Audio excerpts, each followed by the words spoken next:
À la croisée des mondes, La boussole d'or de Paul Harrison, l'histoire du film des 9 ans. Il existe d'innombrables univers. Certains ressemblent beaucoup aux nôtres, d'autres présentent des différences stupéfiantes. Par exemple, dans le monde que vous allez découvrir, les gens possèdent tous un démon, c'est-à-dire une partie de leurs âmes qui vit en dehors de leur corps sous la forme d'un animal. Le lien entre un être humain et son démon est très puissant. Tous deux partagent leurs pensées et leurs émotions. Pendant l'enfance, le démon peut changer de forme à volonté, mais à la puberté, il prend sa forme définitive. C'est dans ce monde que vit Lyria Balakak, une orpheline de 12 ans, placée sous la protection de érudits de Jordan College à Oxford, Britannia, par la volonté de son redoutable oncle, l'explorateur Lord Asriel. Lyria ne le sait pas encore, mais sa vie va complètement changer. Selon une ancienne prophétie, c'est elle qui doit décider non seulement du destin de son propre monde, mais aussi de celui des autres mondes. Sur la pointe des pieds, Lyria parcourut les couloirs poussiéreux de Jordan College et traversa le réfectoire en direction du mystérieux salon. Sa curiosité la poussa à explorer cette pièce réservée au seul érudit de Jordan College. A été, comme d'habitude, accompagné de son démon. Pan, marche plus doucement, on va se faire repérer, murmure Pan. Ils font bien trop de bruit dans la cuisine pour nous entendre, rétorqua Lyra. Tu es un vrai froussard. Il entre dans le salon, mais n'a pas le temps d'inspecter la pièce. Un bruit de pas les poussa à se cacher dans une penderie, portant une carafe de vin. Un serviteur entra. Il était suivi de près par le maître de Jordan College, ainsi que par Frank Pavel, un membre du magisterium, l'organisation chargée de contrôler la vie quotidienne. Tous les deux discutaient de Lord Asriel et de sa nouvelle expédition. En tant que maître de Jordan College, vous devez l'obliger à abandonner ses projets, menaçant Frank Pavel. Mais le maître s'y refusa. Lord Asriel, membre respecté du collège, devait pouvoir agir librement. Frank Pavel n'avait pas l'intention de s'en tenir là. Le maître partit, il versa une poudre blanche dans le vin destiné à Lord Asriel et quitta la pièce satisfait. Il essaie d'empoisonner oncle Asriel, s'écria Lyra horrifiée. Tu n'en sais rien, répondit Pan, inquiète de la punition qu'il recevrait si on les trouvait là. Mais leur discussion tourna court. Lord Asriel en personne entrait dans la pièce avec un démon, Stéméria, un léopard des neiges. Il se servit un verre de vin, était sur le point de boire quand Lyra jaillir de la penderie pour lui arracher le verre qui tomba et se brisa, abasourdi et mécontent. Lord Asriel saisit Lyra par le poignet. Le vin est empoisonné. J'ai vu l'homme du magisterium y verser de la poudre. Lord Asriel examina la carafe. À nouveau, ils entendirent des pas approcher. Retournez là-dedans, dit-il en poussant Lyra et Pan au fond de la penderie. Le maître et l'érudit de Jordan College pénétraient dans le salon, prêts à entendre l'exposé de Lord Asriel. Frank Pavel se manqua pas de remarquer par terre le verre brisé. Lord Asriel alluma la lanterne.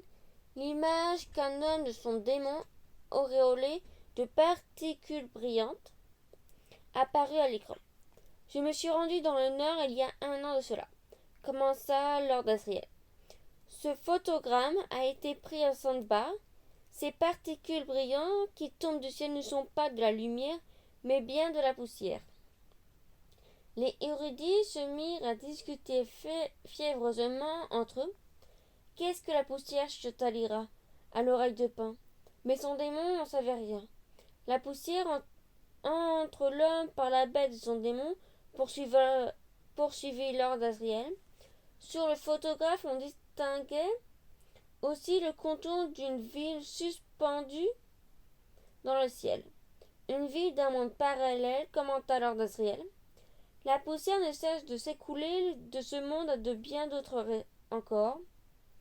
Je projette de m'y rendre pour découvrir l'origine de la poussière.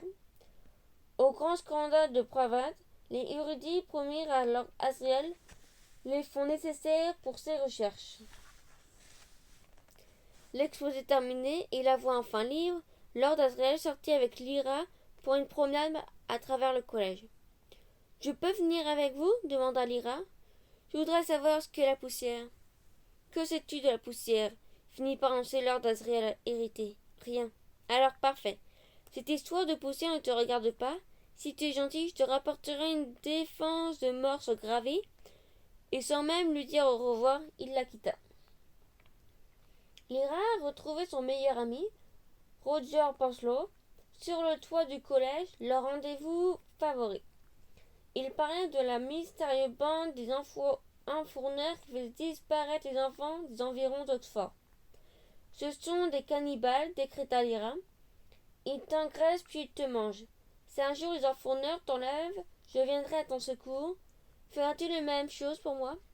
Bien entendu, mais toi ce n'est pas pareil. Tout le monde partirait à ta recherche d'une dame.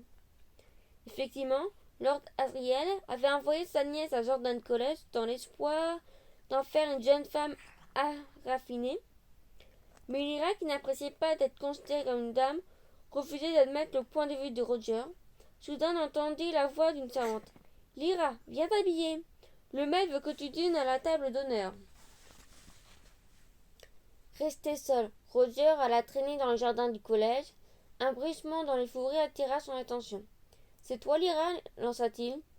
Son démon, qui s'appelait Salsilia, se changea en papillon pour explorer les lieux. Un singe au magnifique pelage doré apparut. Il s'empara du papillon tandis qu'une silhouette sombre s'enfonçait. « Lâchez-nous » s'écria Roger, mais personne ne l'entendit.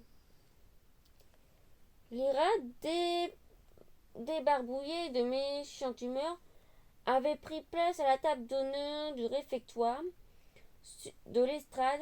Elle dominait la salle avec ses rangées d'érudits. Le maître était en train de réprimander pour sa conduite. « Ma chère Lyra, je sais que tu ne comprends pas toujours l'importance que nous accordons à ton éducation, mais il faut parfois faire ce que les grandes personnes demandent. » « Je ne suis pas d'accord, maître. » En reconnaissant cette voix, le maître se tut immédiatement. Une femme d'une beauté majestueuse se tenait devant eux. « Qui est-ce » chuchota Pomme. « Je ne sais pas, répondit Lyra.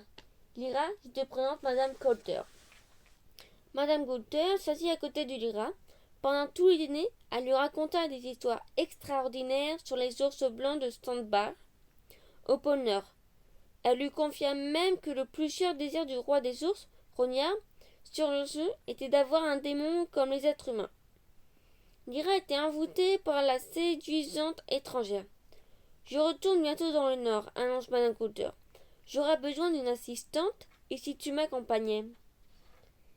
Lyra était toute excitée, mais le maître semblait soucieux. « Je ne suis pas certain que cette proposition soit en accord avec le choix de Lord Asriel pour l'éducation de Lyra. »« Laissez-moi négocier avec Lord Asriel, répliqua Madame Coulter. Le maître vaincu y consentit. Si Lyra était enthousiaste à la perspective de suivre Madame Coulter, Pan était loin d'apprécier le démon de Madame Coulter, un singe à la fourrure dorée, trop poli pour être honnête. Le lendemain, alors que Lyra se préparait à partir, elle reçut la visite du maître. Il tenait à la main une sacoche de cuir. « J'ai une faveur à te demander, dit-il, en prenant dans la sacoche un petit objet doré semblable à une boussole. Ceci est un alétiomètre. Il appartenait à Lord Asriel. Aujourd'hui, je te le donne. Je sens qu'il t'est destiné. »« À quoi sert-il » demanda Lyra. « À dire la vérité. Je ne peux pas te montrer comment ça marche, car c'est un art à jamais perdu. Mais fais attention. Madame Coulter ne doit jamais savoir que tu possèdes cet objet. » Lyra, bien que préoccupée par cette révélation, alla rejoindre Madame Coulter. Le maître et le bibliothécaire regardaient strictement Lyra partir. Nous avons manqué à nos engagements envers elle, déclara le maître. Nous l'avons protégée aussi longtemps que possible. Oui, mais vous savez bien ce que disent les prophéties. Maître, vous ne croyez tout de même pas à ces vieilles histoires. Leur discussion fut brutalement interrompue par l'interruption de Franc Pavel, à la tête d'une troupe de garde armée de magisterium. Maître, j'ai un mandat d'arrêt contre vous. Vous êtes accusé d'hérésie. Dites-moi où est l'éthiomètre. Le maître se contenta de sourire. Pendant ce temps, Lyra et Madame Coulter s'apprêtaient à embarquer à bord du Zeppelin à destination de Londres. Oui, Roger, s'inquiéta Lyra. Mais Madame Coulter n'était pas d'humeur à attendre. Elle se hâta d'entraîner Lyra à bord. C'était un luxueux moyen de transport. Assis à l'avant à la cabine, Lyra et Pan contemplaient avec émerveillement l'immense ville qui s'étendait en dessous d'eux. Le siège du magisterium se profilait à l'horizon. Après des années passées dans le camp d'Oxford, Lyra trouva Londres très étrange. Il y avait des zeppelins qui bourdonnaient sans cesse dans le ciel, de grands bâtiments et des foules affairées. Même la maison de Madame Coulter la déconcerta.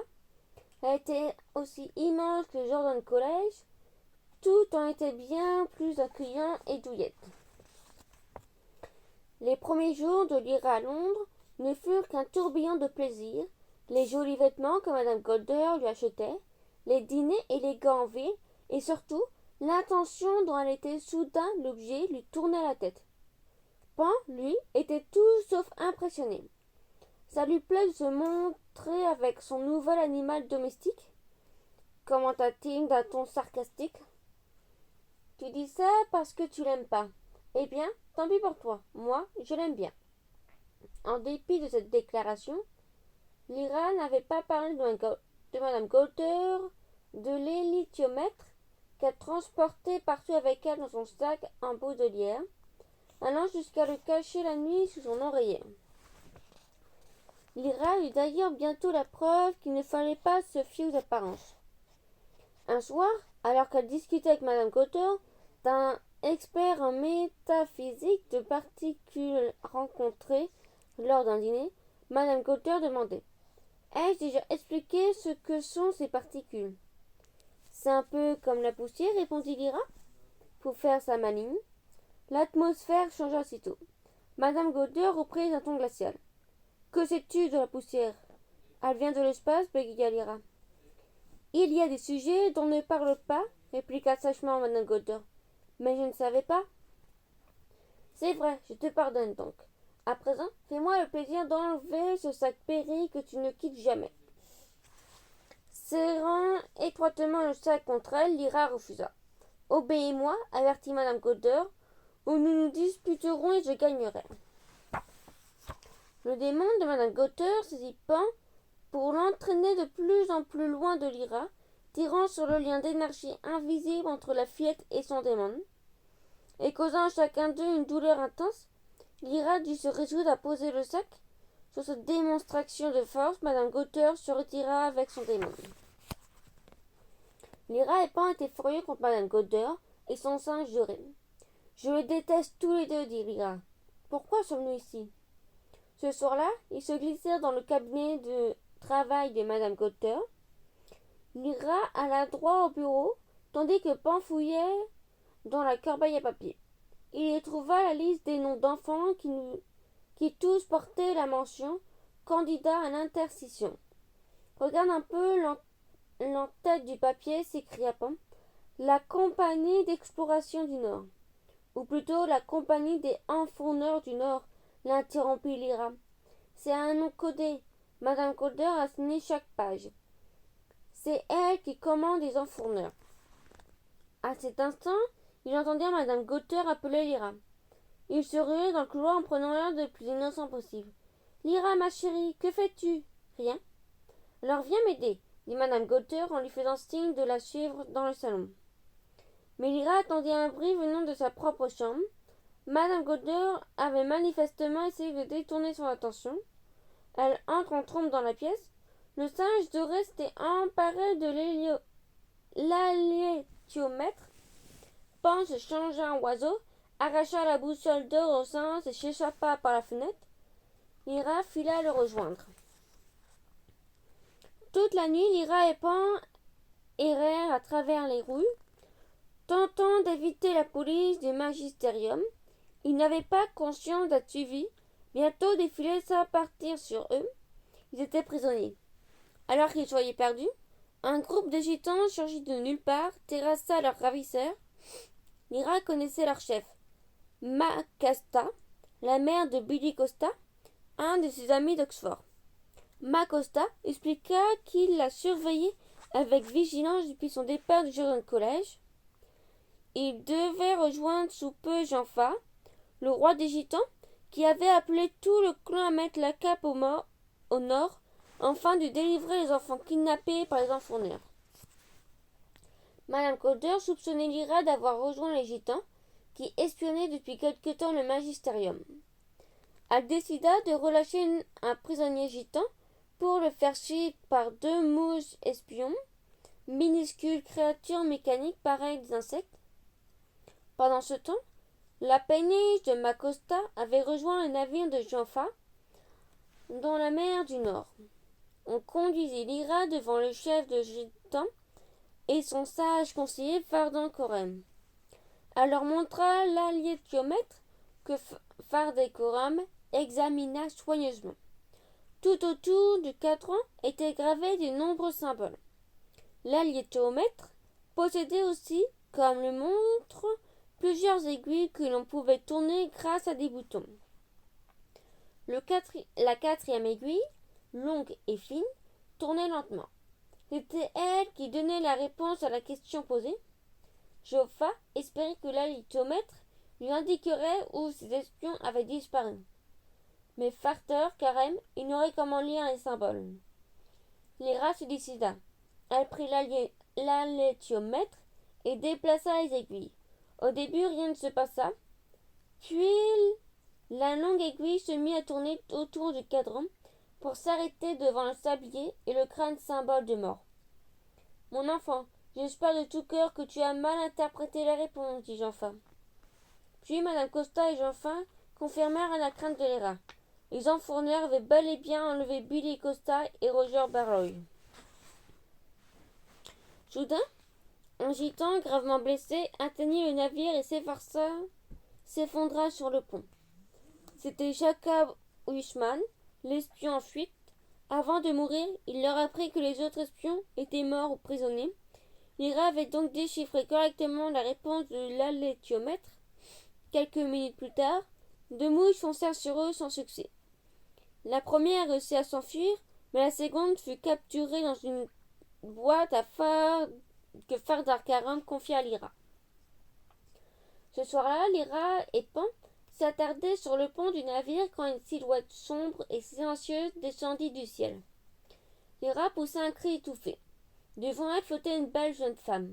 « Je suis Séraphina Pekala, la reine du clan des sorcières du lac Enera. Dites à Fardancorum que l'endroit qui est cher s'appelle Bolvangar. Il est gardé par un régiment de Tartares, accompagné de leur démon loup. Il se trouve à une semaine de marche de Translesson, sur la côte de Norovège. » Sur ces mots, la gracieuse apparition s'envola dans la nuit noire aussi discrètement qu'elle est venue. Le navire se dirigea vers la pointe de Translesson. Dès qu'il eut accosté, Lyra chercha un coin tranquille pour s'entraîner à déchiffrer l'alétiomètre. Elle semblait être naturellement douée pour interpréter les significations complexes de la boussole. « Ma foi, tu as là une bien jolie pièce d'horlogerie. » Lyra releva les yeux. Un homme, aux longs cheveux blancs et au visage amical, l'observait. « Je m'appelle Liz Coresby, et voici ma nouvelle amie Esther, » ajouta-t-il, en dessinant d'un signe de tête son démon lièvre. « En temps normal, je suis aéronaute.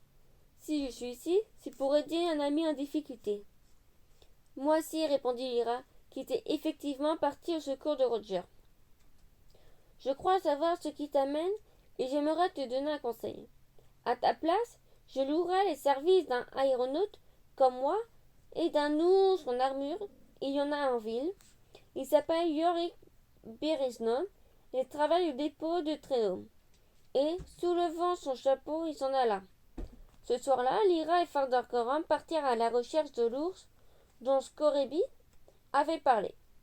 Ils le trouvèrent enfermé dans une cour au milieu d'un tas de ferrailles. Bien qu'il ne portât pas d'armure, le gigantesque animal avait l'air menaçant. L'ours blanc était occupé à déchiqueter un morceau de viande, sa fourrure blanche était tachée de sang. Eric Bernisson déclara Fardercorum. J'ai un travail à te proposer. J'en ai déjà un, répliqua l'ours. Trop de travail pour un ours comme toi. Travail payé, répondit Eric en se retournant pour attraper un cruchon de whisky que le bar voisin avait laissé à son intention. C'est comme ça qu'il te paie, demanda Lyra. Avec du whisky? Lyra était décidée à insister.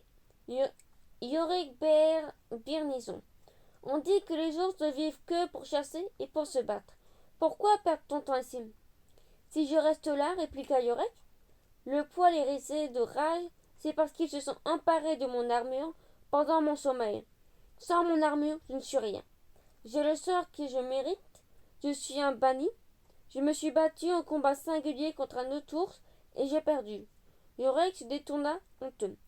Lyra se hâta de consulter l'alithomètre, puis rejoignit l'ours d'un blond. Ton armure se trouve au bureau régional de Magisterium.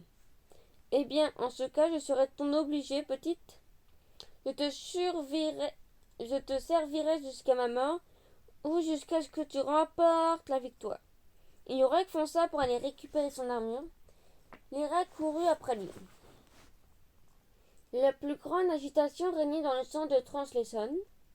Devant les portes arrachées du magisterium étaient alignés des policiers armés. Soudain, l'ours en armure fracassa le mur. Lyra courut le supplier. Si tu te bats, notre départ sera retardé, et les enfants ne seront jamais délivrés. Pareil à faire feu, cria le chef de la police. Mais il n'est pas le temps de mettre son ordre d'exécution. Lee Scoresby et les gitans venaient d'arriver. Salut, Yorick, lança Scoresby, tout en pointant son pistolet sur le chef de la police. Je me demandais comment réussir à te décider à agir. Heureusement, il y a dans le coin des petites filles pleines de ressources. Eh bien, les gars, ça suffit pour aujourd'hui, hein, ajouta-t-il en se tournant vers les policiers qui sagement reculaient. Les gitans, Yorick et Scoresby, quittèrent Toleston à pied pour le nord. Le soir, quand on tressa le camp, Lyra alla trouver l'ours blanc. L'allectromètre me dit que, dans la prochaine vallée, il y a une hutte au bord d'un lac. Cette hutte est liée aux enfourneurs. Pourrais-tu m'emmener là-bas? Malgré sa surprise, Yorick accepta de lui rendre ce service. Lyra grimpa sur le dos de la puissante bête, et, en un clin d'œil, ils atteignirent une mystérieuse hutte. C'était un lieu hostile et désolé.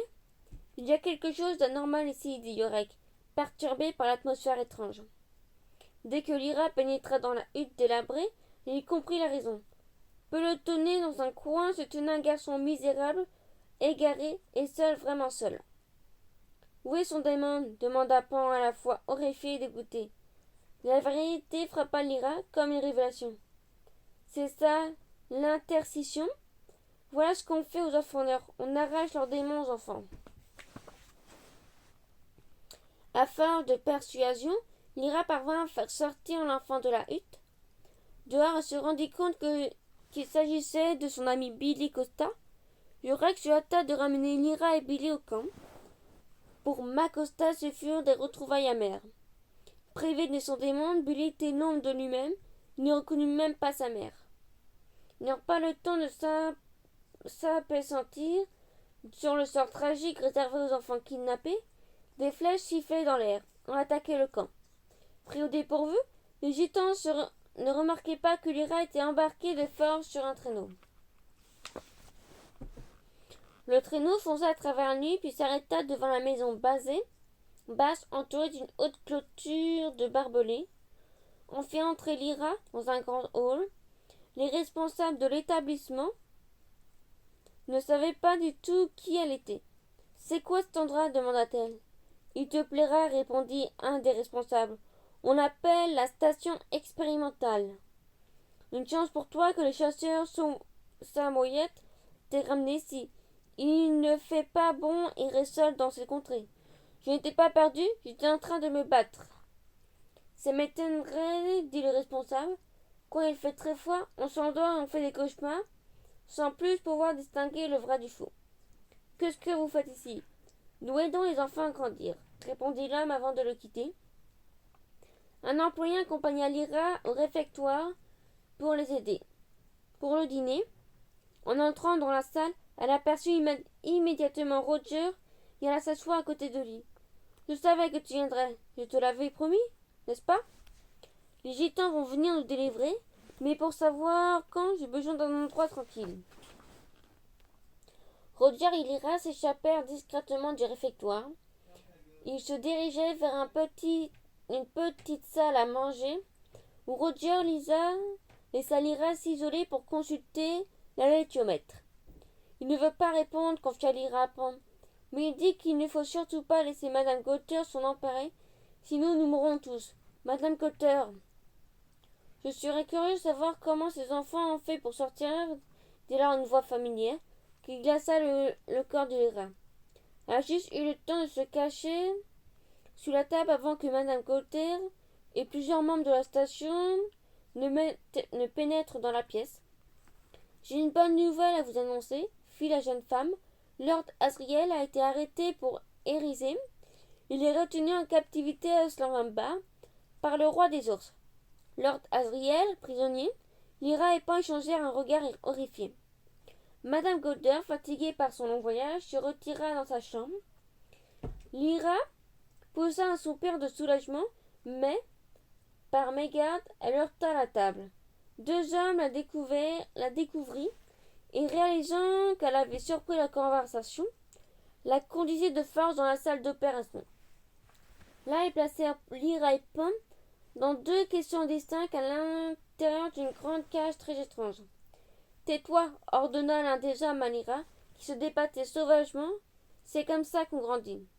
C'est une petite opération de rien du tout, ajouta une infirmière. Un médecin tourna un bouton et une guillotine à couperette luisante se mit en marche au-dessus d'eux. À présent, nettement visible à la lumière de la machine, apparaissait le fil d'énergie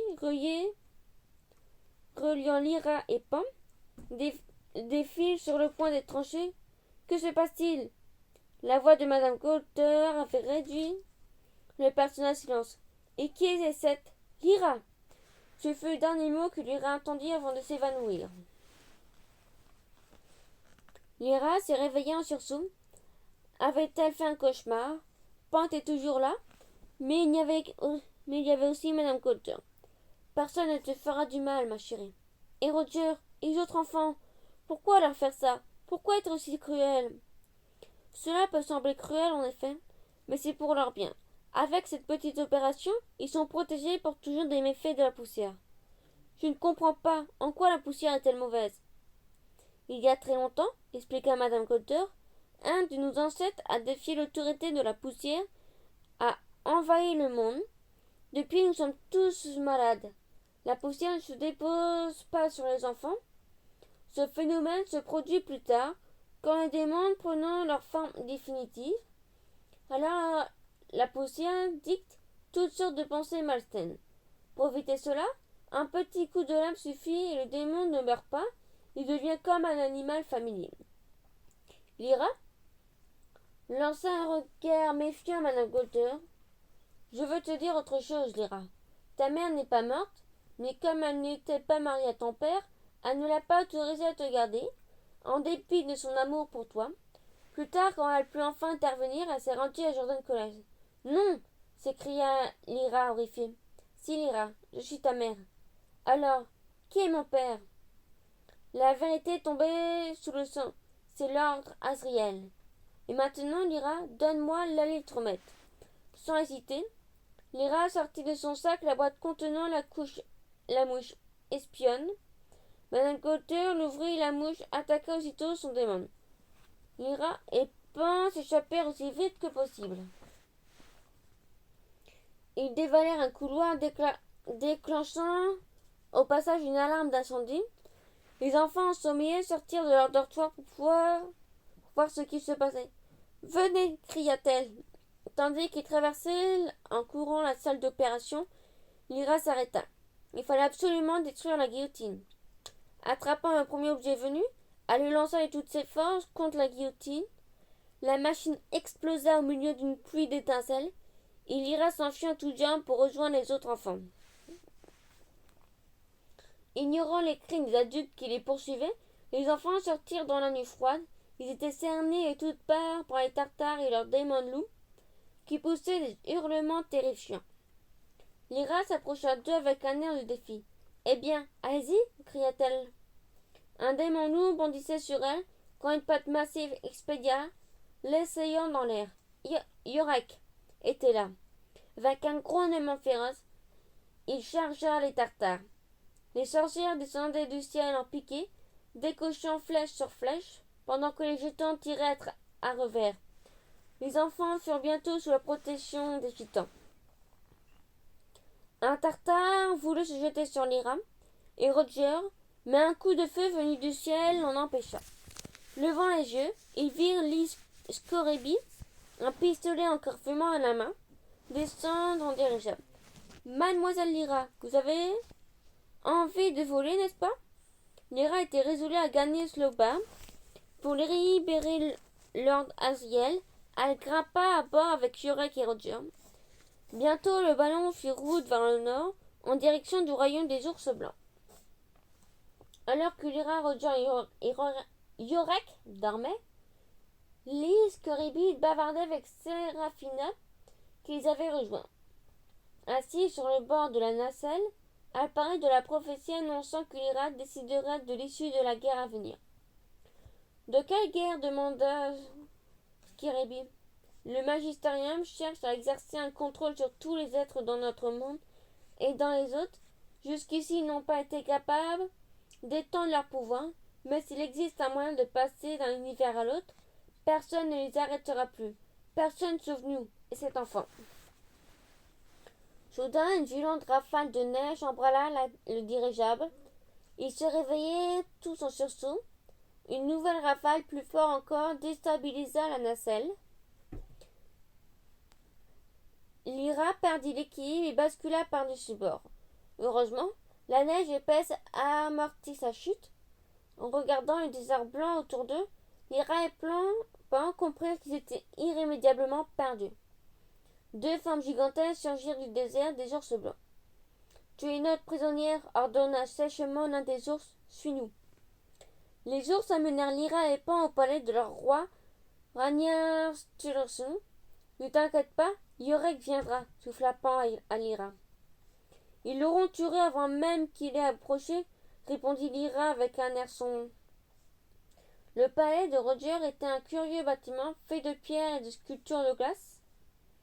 Des ours aux lourdes armures patrouillaient sur les remparts et dans les corridors.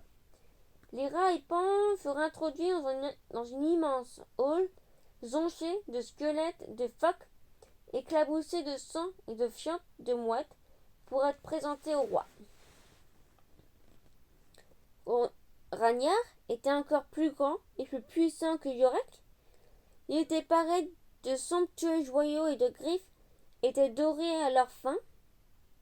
Il regarda Lyra de ses petits yeux rusés. En découvrant la poupée qu'il tenait sur ses genoux, Lyra se rappela les paroles de Madame Cotter. Le roi désirait plus que tout avoir un démon. Lyra eut soudain une idée. « Je te salue, grand roi. »« Qui es-tu, gronda Ragnar. »« Le démon de Yorek Bernison. » En entendant ces mots, le roi fut stupéfait et furieux. Le piège tendu par Lyra était sur le point de se refermer. « Mais je préférais être votre démon, » continua Lyra. « Yorek n'est qu'un banni. Vous êtes bien meilleur que lui. Yorek va venir ici pour vous défier. Si vous le battez, lors d'un combat singulier, grand roi, je deviendrai votre démon. Le roi réfléchit un moment. Il avait déjà battu Yorick une fois. Il pouvait bien en finir définitivement lui. C'est d'accord. Yorick ne tarda pas à venir, portant Roger sur son dos. Lyra ne craignait d'avoir fait une bêtise, lui parla de son plan toutefois. Elle savait bien que c'était la seule chance de Yorick. Le roi des ours aurait sûrement tiré à vue sur lui si elle n'avait pas organisé ce duel. Eh bien, je t'appellerai désormais Lyra Pardor, répondit Yorick, car mon choix le plus cher est de le battre. Ragnar attendait dans l'arène devant la grille du palais. Les pinces-arbres tournaient en rond, impatients de voir le combat commencer. Ragnar et Yorick rugirent puis s'élancèrent. Ce fut un spectacle d'une brutalité terrifiante. Les deux grands guerriers échangèrent des coups furieux, éclaboussant la neige de sang. Yorick parut rapidement en difficulté. Sa patte avant gauche semblait abîmée et, de la patte droite, il décochait des coups peu convaincants. Il essayait en vain de se protéger des assauts féroces de Ragnar. C'est tout, s'écria triomphalement Ragnar. En réalité, Yorick était moins blessé qu'il n'en avait l'air. Il rusait pour berner son ennemi, aussi pernicieux que stupide. D'un énorme coup de la patte gauche, il terrassa son adversaire par surprise. La bataille était terminée, et le cadavre de Ragnar gisait sur le sol. Oui, c'est tout, répondit Yorick.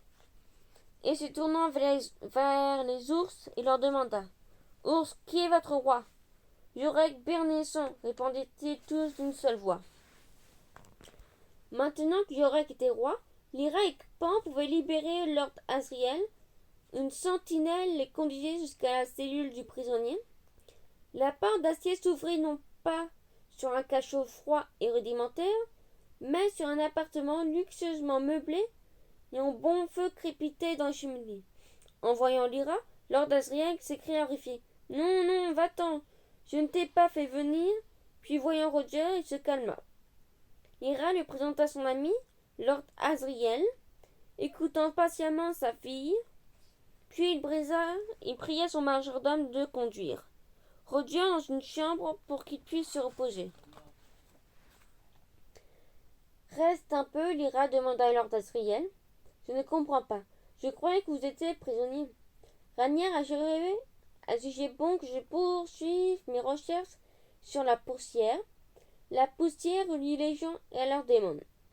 Quand le lien se brise, une énergie prodigieuse se dégage pendant quelques secondes. C'est quoi la poussière? Interrogea Lyra.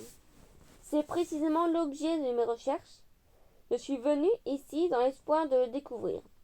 Et tu m'as apporté la seule chose qui me manquait, ajouta-t-il après un bref silence. Va te reposer maintenant. Lord Asriel la conduisit jusqu'à la chambre où Roger dormait déjà. Lyra, épuisée, s'endormit rapidement. Un peu plus tard, elle se réveilla surtout. Le lit de Roger était vide. Lord Asriel introuvable, ses affaires avaient disparu. Lyra consulta l'altéomètre. Il fallait faire vite. Elle appela Yorick et grimpa sur son dos. Après avoir traversé un vaste champ de glace, ils aperçurent enfin Lord Asriel et Roger. L'altéomètre dit qu'il va faire du mal à Roger, confia Lyra à Yorick. Mais plus ils se rapprochèrent de Lord Asriel, plus la glace s'émincissait devant. Non trop faible pour supporter le poids d'un ours, Lyra dut continuer son chemin seule, les larmes aux yeux. Elle fit ses adieux à Yorick avant de franchir un étroit pont de glace. Elle escaladait une crête de glace quand Lord Asriel mit en marche une étrange machine reliée à Roger par un câble. Soudain, le démon de Roger explosa dans un jaillissement de lumière. Un jet d'énergie déchira le ciel, créant une ouverture vers d'immenses univers. Lyra se précipita vers la machine de Lord Asriel, mais Roger avait disparu. En se retournant, Lyra vit avec stupeur Madame Cotter venir à la rencontre de Lord Asriel. Elle s'approchait de lui avec méfiance, mais Lord Asriel l'enlaça et s'embrassèrent avec passion. Veux-tu venir avec moi, Marissa? Je n'ose pas. Tu voulais savoir ce qu'était la poussière, dit Lord Asriel en se tournant alors vers sa fille. Eh bien, à présent tu peux. Avez-vous jamais? Avec vous? Jamais! S'écria Lyra.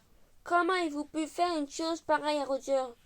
Tu n'as pas la moindre idée de ce qui se joue dans cette affaire. Un enfant ne compte pas. Alors s'avançant dans la lumière, il disparut. Le champ de glace se séparait. Lyra de Madame Coulter était en train de se fissurer. Viens, Lyra, fit Madame Coulter. Non, répliqua Lyra. Vous ne me méritez pas. La glace rompit. En partant au loin Madame Coulter, Lyra le remarqua alors que l'héliomètre qui était tombé par terre était enterré de particules brillantes. La poussière, songeait-elle. Tout à coup, l'aiguille se mit à tournoyer autour du cadran. Pense, exclama Lyra en ramassant la létomètre. Et si la poussière n'était pas seulement la puissance et le mal, si elle était vivante et bénéfique? Le trou dans le ciel s'agrandissait à chaque instant, laissant entrevoir les contours fantomatiques d'une ville gigantesque. Viens, Pan, suivons la poussière. Ramenons Roger. Quand nous l'aurons trouvé, nous saurons quoi faire. Et ensemble, ils franchirent la porte d'un autre monde. Fin.